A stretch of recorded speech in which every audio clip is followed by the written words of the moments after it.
안녕하세요.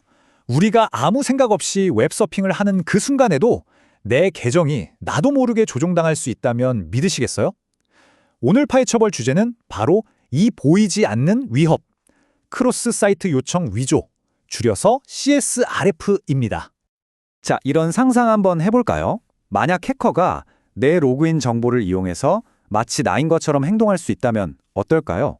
생각만 해도 진짜 아찔하죠? 오늘 우리가 다룰 이야기가 바로 이것과 관련이 있습니다. 네, 이게 바로 크로스 사이트 요청 위조, CSRF 공격의 무서운 점입니다.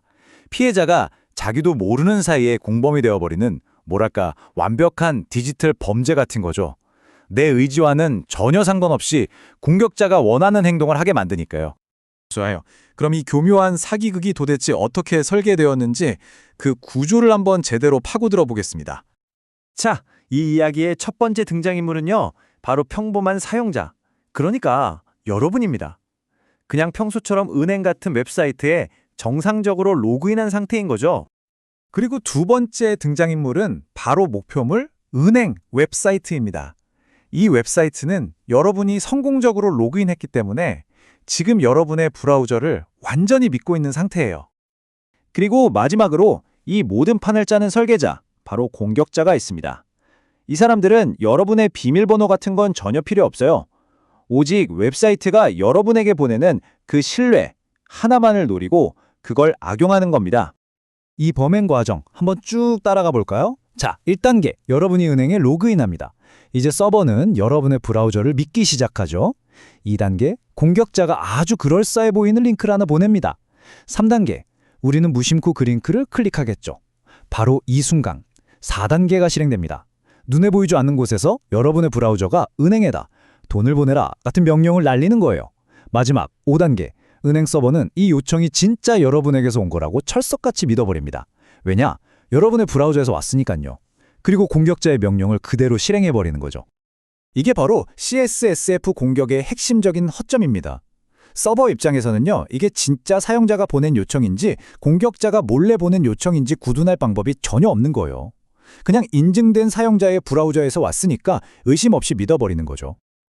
오케이, 그럼 해커는 도대체 무슨 기술적인 비밀 무기를 쓰길래 이런 일이 가능한 걸까요? 한번 들여다보죠. 이게 정말 흥미로운 지점인데요. 공격자가 보안 장치들을 오히려 역으로 이용한다는 겁니다. 먼저 인증. 공격자는 여러분의 신원을 훔치는 게 아니에요. 시스템이 여러분을 신뢰한다는 그 사실 자체를 이용하는 거죠. 다음은 세션. 여러분이 로그인해서 활동하는 그 짧은 연결 상태를 가로채서 명령을 내리는 거고요. 마지막으로 동일 출처 정책.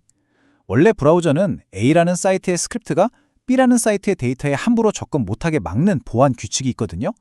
근데 CSRF는 이미지 태그나 간단한 폼 전송처럼 이 정책의 제약을 받지 않는 단순한 요청을 이용해서 교묘하게 이 규칙을 피해갑니다.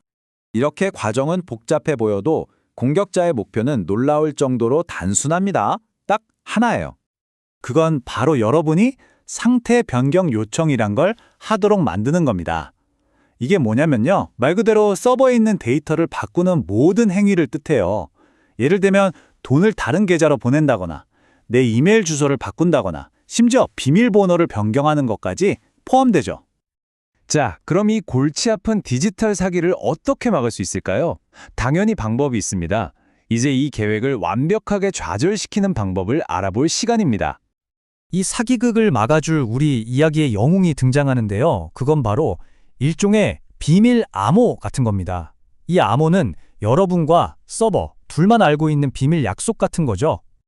이 비밀 암호의 정식 명칭은 안티-CSRF 토큰입니다. 복잡하게 생각할 거 없고요. 서버가 현재 로그인한 사용자에게만 특별히 발급해주는 고유하고 예측 불가능한 값이에요. 핵심은 이거예요. 돈을 보내거나 비밀번호를 바꾸는 것처럼 중요한 요청을 할 때마다 이 비밀 토큰을 같이 보내야만 하는 거죠. 자, 이 그림을 보시면 바로 이해가 되실 겁니다. 왼쪽은 토큰이 없는 요청이에요. 공격자가 보낸 가짜 요청이지만 서버 입장에서는 진짜랑 구분을 못하죠. 그래서 그냥 속수무책으로 당하는 겁니다.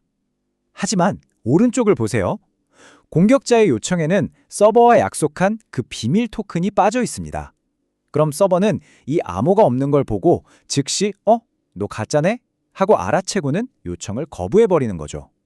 정말 간단하면서도 강력한 방어법이죠. 자, 그럼 오늘 살펴본 내용의 핵심만 다시 한번 정리해 보겠습니다. 이것만큼은 꼭 기억해 주세요. 첫째, CSRF는 여러분의 브라우저를 속여서 여러분이 로그인한 사이트에 원치 않는 명령을 보내게 하는 공격입니다. 둘째, 이 공격은 웹사이트가 여러분의 인증된 상태를 신뢰한다는 점을 악용하는 거고요. 셋째, 이걸로 돈을 빼가거나 개인정보를 바꾸는 등 아주 심각한 피해를 입을 수 있습니다. 그리고 가장 중요한 넷째, 핵심 방어책은 바로 안티-CSRF 토큰이라는 겁니다. 이건 여러분의 브라우저와 서버 사이에 나누는 비밀 악수 같은 거라고 생각하시면 돼요. 마지막으로 이런 질문을 던져보면서 마무리하겠습니다. 이렇게 모든 것이 편리하게 연결된 디지털 세상에서 어쩌면 우리가 너무나 당연하게 여기는 그 신뢰라는 것 자체가 우리의 가장 큰 취약점이 되고 있는 건 아닐까요?